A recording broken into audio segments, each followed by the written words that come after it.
Sistema cardiovascular. Lo primero del sistema cardiovascular es el pericardio y el corazón. El pericardio es un saco fibroseroso que envuelve al corazón y entre sus capas tiene líquido seroso. La capa más externa del pericardio se llama pericardio fibroso.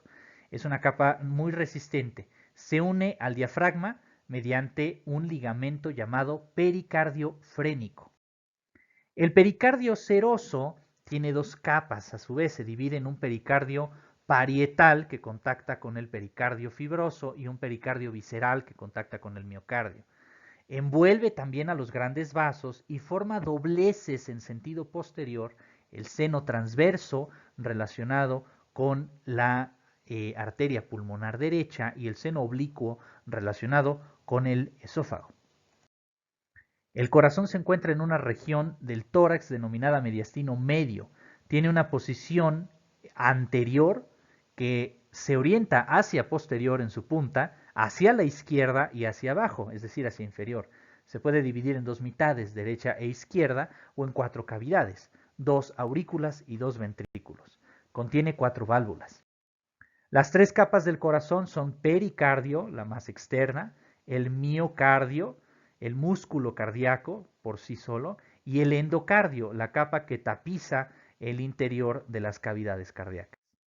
La anatomía externa del corazón se distingue un vértice, que es la región lateral del corazón en su punta, una base, donde están los grandes vasos, y tres caras, una cara esternocostal o anterior, una cara diafragmática o inferior, y una cara pulmonar o cara izquierda.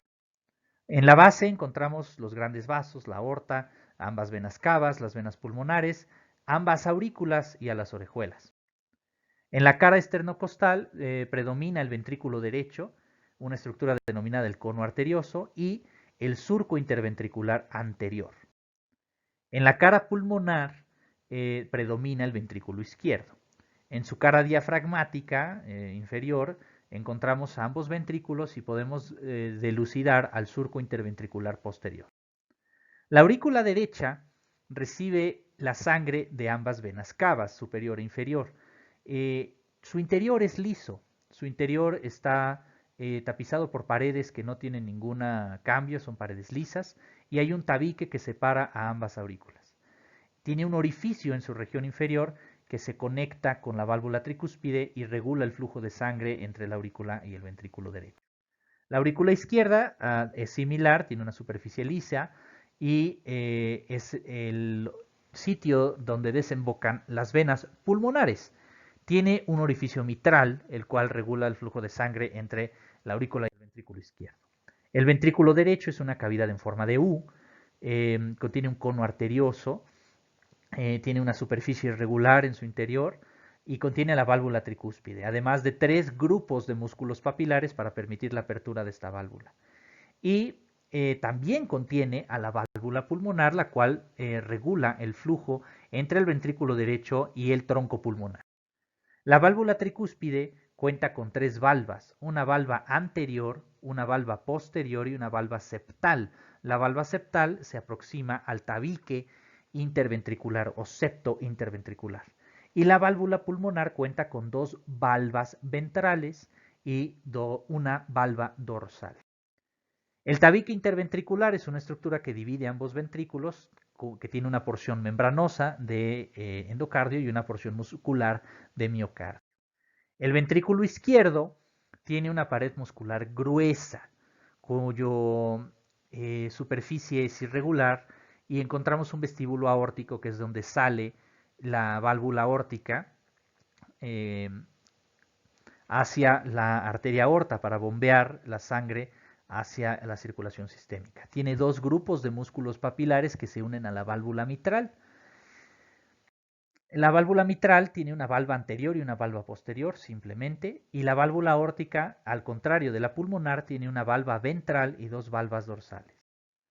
El corazón, durante su ciclo, se contrae y se relaja. Cuando los ventrículos se contraen, se llama sístole, y en este caso se abren las válvulas semilunares, las aórtica y pulmonar, y permanecen cerradas las válvulas auriculoventriculares, la mitral y la tricúspide. Las válvulas del corazón en la diástole, es decir, cuando los ventrículos están relajados, se encuentran en otra orientación, las válvulas semilunares cerradas y las válvulas auriculoventriculares abiertas. El corazón está irrigado por ramas directas de la aorta. La coronaria derecha, que se origina en el seno aórtico ventral, irriga la aurícula y el ventrículo derecho, la pared posterior del ventrículo izquierdo y una porción pequeña del tabique. Eh, la coronaria izquierda se origina en el seno aórtico izquierdo, tiene dos ramas principales, la interventricular anterior, que irriga ambos ventrículos y el tabique, y la circunfleja, que irriga la aurícula izquierda y aparte del ventrículo.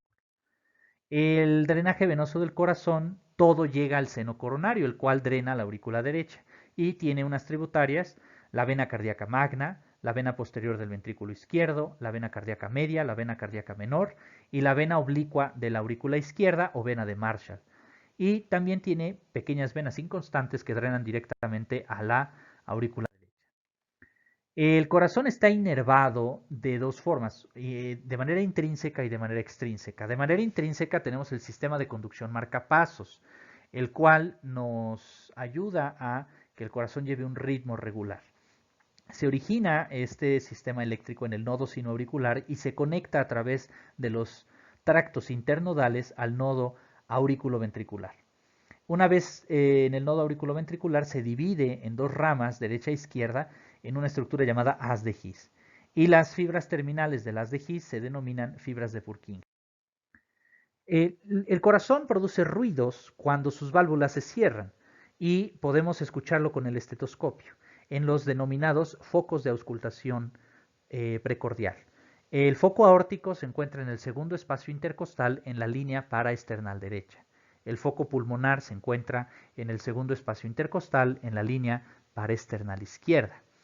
El foco tricuspidio debería de encontrarse exactamente por detrás del esternón, pero el esternón impide que se escuche adecuadamente, por lo que se traslada al cuarto espacio intercostal en la línea paraesternal izquierda.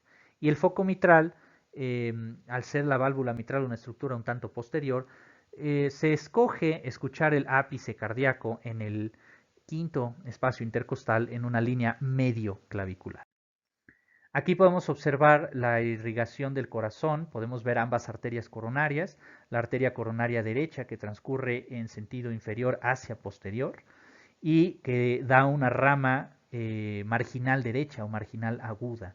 Podemos ver a la coronaria izquierda que tiene a su arteria interventricular anterior o descendente anterior, que junto con la vena cardíaca magna son las estructuras vasculares que componen al surco interventricular anterior. Y vemos cómo la coronaria izquierda también tiene una rama circunfleja en sentido posterior. Viendo la cara posterior del corazón podemos ver el seno coronario que recibe sangre de la vena de Marshall, de la vena posterior del ventrículo izquierdo y de la vena cardíaca magna. Y podemos ver la vena cardíaca menor que transcurre en el sentido, en este caso derecho, hacia la línea media, acompañando a la coronaria derecha que tiene una rama interventricular anterior, posterior o descendente anterior y acompaña a la vena cardíaca media. Estas dos estructuras vasculares se encuentran en el surco interventricular posterior. Nuevamente el corazón en diástole con las válvulas auriculoventriculares abiertas y las semilunares cerradas, y en sístole auriculoventriculares cerradas y semilunares abiertas.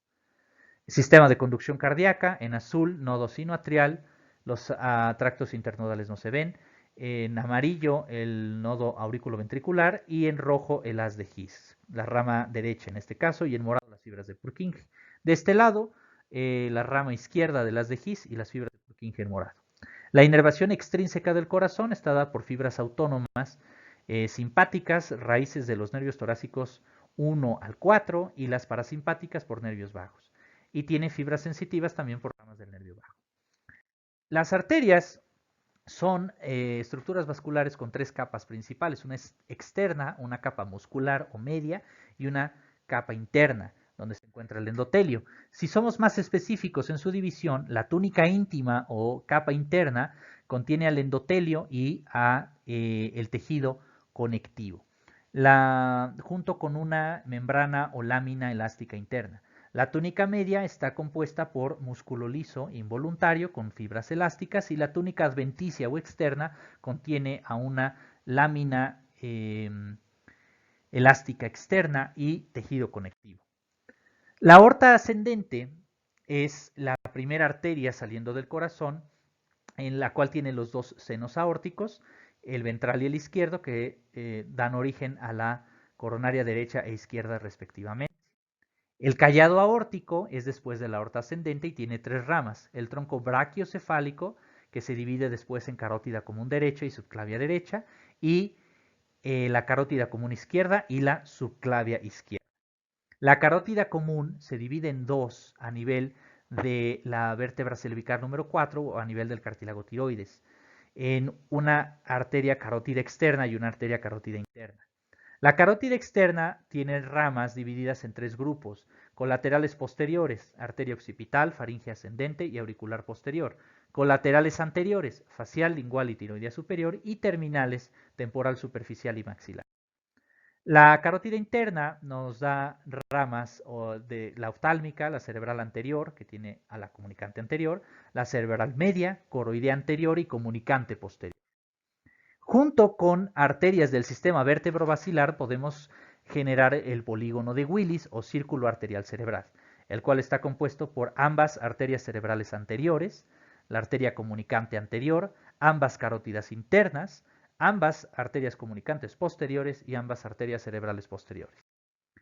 La arteria basilar, el primer componente del sistema vértebro-basilar, es el resultado de la anastomosis de las dos arterias vertebrales, cuyas ramas son las pontinas, la cerebelar superior derecha e izquierda, cerebral posterior, cerebelosa superoanterior y laberíntica. La vertebral es una rama de la subclavia que tiene como ramas la cerebelar inferior posterior, espinal posterior y espinal anterior. La espinal anterior es resultado de la anastomosis de dos ramas derecha e izquierda. Y aquí tenemos por completo el sistema vértebro-basilar junto con el círculo arterial cerebral. La arteria subclavia tiene sus ramas vertebral, tronco tirocervical con sus cuatro ramas: tiroidea inferior, supraescapular, cervical ascendente y transversa cervical o transversa del cuello, y el tronco costocervical, que tiene a la arteria cervical profunda e intercostal suprema. También de la subclavia se origina la arteria torácica interna y la arteria dorsal de la escápula. La arteria axilar se divide en tres segmentos tomando como referencia el músculo pectoral menor. El primer segmento es superior al músculo y tiene la arteria torácica superior. El segundo segmento es detrás del músculo y tiene a la arteria mamaria interna o torácica lateral y a la arteria toracoacromial. Y el tercer segmento es inferior al músculo y nos da la arteria subescapular y ambas circunflejas del húmero, anterior y posterior. La arteria braquial tiene ramas colaterales: profunda del brazo, deltoidea, colateral media, colateral radial, colateral cubital inferior y colateral cubital superior, junto con ramas terminales, la cubital y la radial. La aorta abdominal tiene ramas directas, las arterias frénicas inferiores, que tienen ramas suprarrenales superiores. La aorta abdominal también tiene ramas suprarrenales medias, esofágicas, y tiene a grandes estructuras vasculares como el tronco celíaco, las arterias renales, ambas arterias mesentéricas y ambas arterias gonadales. La arteria renal tiene ramas suprarrenales inferiores, arterias segmentarias superiores, medias e inferiores y ramas ureterales. El tronco celíaco tiene varias ramas directas: la gástrica izquierda, hepática común y esplénica. Las ramas de la hepática común son dos: la hepática propia y la gastroduodenal. La hepática propia tiene tres ramas: hepática izquierda, hepática derecha y gástrica derecha. La hepática derecha tiene una rama que es la arteria cística. La gastroduodenal tiene dos ramas: pancreato duodenal superior anterior y pancreato duodenal superior posterior. De la primera, la superior anterior, se origina la gastroepiploica o gastroomental derecha. De la arteria esplénica se origina la arteria pancreática dorsal, que tiene dos ramas: arteria pancreática inferior y arteria anastomótica de la arteria pancreática dorsal, y la pancreatoduodenal. Tiene una arteria pancreática mayor, arterias gástricas cortas, que son ramas terminales, y la gastroepiploica o gastroomental izquierda, que se anastomosa con su hermana derecha. La circulación mesentérica está dada por dos grandes arterias, la mesentérica superior y la inferior. La mesentérica superior tiene tres ramas, cólica derecha, cólica media e iliocólica. De esta última se origina la arteria apendicular que irriga el apéndice vermiforme o apéndice secal. La mesentérica inferior tiene a la cólica izquierda, a las arterias sigmoideas y a las rectales superiores. Todo este sistema está conectado a través de las arcadas anastomóticas intermesentéricas, a excepción de las arterias rectales y la apendicular. Las arterias ilíacas se dividen a nivel de la última vértebra lumbar en dos ilíacas comunes, y cada ilíaca común se divide en una ilíaca externa y una ilíaca interna. La ilíaca externa da origen a la arteria femoral y a las arterias epigástricas inferiores y a la arteria circunfleja ilíaca profunda. Y la ilíaca interna se divide en un tronco anterior y en un tronco posterior. El tronco anterior tiene a las arterias sacras, ilionumblar y gluta superior, y el posterior a la obturatriz, la umbilical, la vesical inferior, la rectal media, pudenda interna y glútea inferior. El sistema venoso contrasta con el arterial porque las venas, a pesar de que también tienen capas, son considerablemente más delgadas y poseen válvulas. Aquí se puede ver el gran contraste de las capas que tienen las venas y las arterias. Ambas tienen tres. Sin embargo, las venas no tienen ninguna lámina elástica ni interna ni externa, y el músculo liso de las venas es considerablemente más delgado que el de las arterias. El drenaje venoso intracraneal es directamente a una estructura que se llama seno sigmoideo y recibe sangre de los senos sagital superior e inferior, el recto, transversos, occipital, ambos petrosos superior e inferior, el plexo basilar, el seno intracavernoso, que se puede dividir en anterior y posterior, el seno cavernoso y el seno esfenoparietal, y el cual drena a la yugular interna. La yugular interna recibe sangre del tronco sigmoideo y del tronco tirolinguofaringofacial. La vena yugular interna drena su contenido a la vena brachiocefálica. La yugular externa recibe sangre de la vena occipital, de la vena dorsal de la escápula y de la vena retromandibular y drena sus contenidos a la vena subclavia.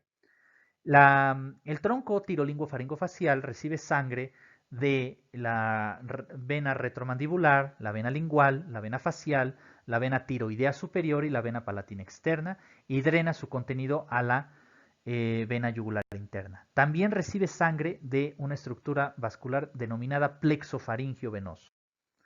La vena retromandibular recibe sangre de las temporales superficiales, cigomático orbitaria, temporal media y plexo pterigoideo. Drena a la vena yugular externa y al tronco tirolinguofaringofacial. El plexo pterigoideo recibe sangre de las temporales profundas, alveolar inferior, miloioidea, vena del nervio lingual, esfenopalatina e infraorbitaria y drenan a la vena retromandibular. La brachiocefálica recibe sangre de la yugular interna, subclavia, tiroideas medias, tiroideas inferiores, torácica interna, frénicas superiores y drenan a la vena cava superior. La vena subclavia recibe sangre del axilar, de la yugular externa, de la supraescapular, de la yugular anterior y drena a la vena brachiocefálica. La cava superior recibe sangre de la vena brachiocefálica, del sistema ácigos y drena a la aurícula derecha. El sistema venoso ácigos recibe sangre de la vena hemiácigos, de la hemiácigos accesoria, de la lumbar ascendente y de las venas intercostales y drena a la vena cava superior. La vena cava inferior recibe sangre de las venas renales, de la gonadal derecha exclusivamente, de las venas frénicas inferiores, de las venas lumbares, de la vena sacra media y de las venas hepáticas, y drena a la aurícula derecha. El sistema porta recibe sangre de la vena esplénica, de la vena mesentérica superior, de las venas gástricas, y todo este sistema está conectado por venas arcuatas. Las tributarias de la esplénica son la mesentérica inferior, que a su vez tiene tributarias cólica izquierda, sigmoideas y rectales superiores, y gastroepiploica izquierda es otra tributaria de la esplénica. De la mesentérica superior tenemos las pancreatoduodenales, gastroepiploica o gastromental derecha, cólica media, cólica derecha y la iliocólica, que recibe sangre de la vena apendicular. Y las venas gástricas directamente a la vena porta, ¿no? Todo esto drena directamente al hígado. Y una vez que ha sido metabolizado por el hígado, la sangre del hígado drena a 3 venas hepáticas, derecha, media e izquierda, las cuales drenan directamente a la vena cava inferior. En la vena cava inferior, a nivel de la vértebra lumbar número 5, se divide en 2 venas ilíacas comunes, las cuales cada una se dividen en una vena ilíaca externa y una vena ilíaca interna. La vena ilíaca externa recibe sangre de la vena femoral, de la poplitea, que a su vez recibe sangre de la safena externa, y de la safena interna. Y la vena ilíaca interna recibe sangre del plexo prostático, del plexo vesical, del plexo rectal inferior, del plexo hemorroidal, de las venas rectales medias, venas vesicales y plexo retropúbico.